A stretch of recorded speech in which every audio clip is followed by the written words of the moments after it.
ભાવનગર શહેરના ભરતનગર વિસ્તારમાં સરકારી દવાનો મોટા પ્રમાણમાં બિનવારસી જથ્થો મળ્યા હોવાની ઘટનાએ ચકચાર મચાવી છે। વાળંદ નાતીની વાડી પાસે આવેલી અવારું જગ્યામાં વિવિધ પ્રકારની દવાઓ પડેલી હાલમાં મળી આવી હતી। નજીકની જ આંગણવાડીના કેન્દ્ર હોવાની સ્થાનિકોએ ભારે રોષ ફેલાવ્યો છે। માહિતી પ્રમાણે છેલ્લા 4 દિવસથી 2 ગાયોનું પણ મોત થયા હોવાનું સામે આવ્યું છે। આ બનાવ બાદ જ્યારે સ્થાનિક રહેવાસીઓએ તપાસ હાથ ધરી હતી ત્યારે તેઓને સિરપ, ટેબ્લેટ સહિતની મોટી સંખ્યામાં સરકારી દવાનો જથ્થો મળ્યો હતો। સ્થાનિકોએ આ અંગે તાત્કાલિક સ્થળે પહોંચી અને સમગ્ર ઘટનાની તપાસ શરૂ કરી હતી। ત્યારે પ્રાથમિક તપાસમાં તેવું પણ જાણવા મળ્યું હતું કે આ દવાઓ સરકારી હોવાનું સામે આવી રહ્યું છે।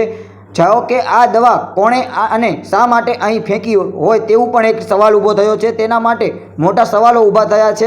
હાલમાં આરોગ્ય વિભાગ અને સ્થાનિકે તંત્રને જાણ કરી દેવામાં આવી છે।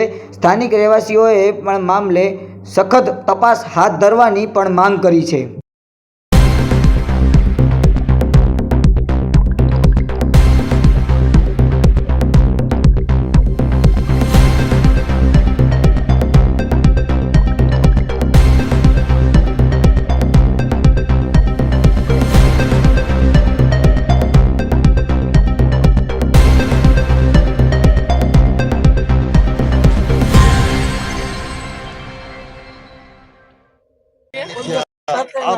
પેલા વાત તો સાંભળો, અમે તમને પૂછવી છે, કોઈ જાતની દોડ કરતા નથી। આ ખાલી તમારું ગોદામ તમારું છે।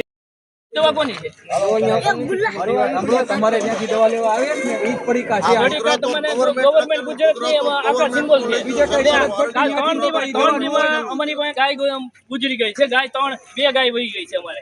હવે ગાયનો આમ કે અમે જીવ દયામાં બધું કરશું તો આમાં કાલ બાજુમાં બાળ મંદિર છે, આંગણવાડી છે।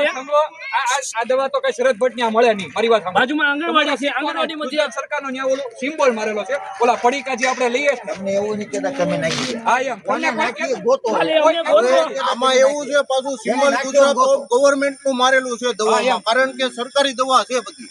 એમ તમને બધો જથ્થો બધો સરકારી છે।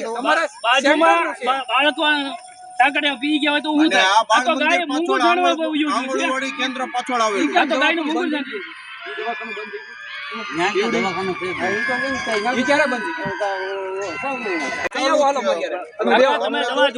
તમારી હોય તો કયો, તમ અમને કઈ એવું નથી। અમારી 2 ગાય હોઈ ગઈ છે, અમે જગાડવા માંડવી બીજું કાંઈ કરતા। હું તમને કહું એમાં તો આવવાનું જ છે ને કાલે આવવાનું છે, કારણ કે એની પાછળનું કારણ આમાં બેદરકારી 100%। કારણ કે સરકારી દવા છે તો સરકારી દવા બહાર તો ન ફેંકી શકાય। હવે અને ચાલુ દવા ચાલુ રનિંગમાં નાના માણસને દવા ઉપયોગમાં આવે એની બદલે સરકાર એટલો કરોડોનો ખર્ચો કરે છે કે સામાન્ય પબ્લિક જે